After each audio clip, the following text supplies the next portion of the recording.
d'entre vous dans cette salle ont connu ça, c'est-à-dire qu'à un moment donné, on s'interroge et on s'intéresse à sa carrière professionnelle à l'issue seulement de sa carrière de haut niveau.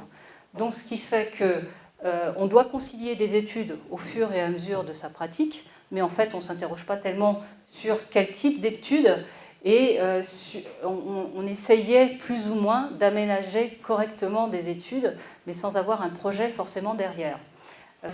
Mais au regard des contraintes du haut niveau à l'heure actuelle, certains ne peuvent même pas suivre ces contraintes-là de 4 heures par jour. Donc, ils allaient dans des formations en disant quelles sont celles qui sont le moins contraignantes. J'ai pas des changements dans le parcours de vie du sportif de haut niveau. Tous ces changements sont source de remise en cause, ce qu'on va appeler les transitions. Et là, je vais vous montrer 2 schémas qui vont vous illustrer ça. Donc, le premier schéma, ce sont des données qui ont été répertoriées sur des seniors et des élites. Une enquête qui a été menée par la Direction régionale jeunesse et sport en 2003, compressé, ou ce qui est dans la tête des gens incompressible et ce qui pourrait être compressible si on réfléchissait autrement.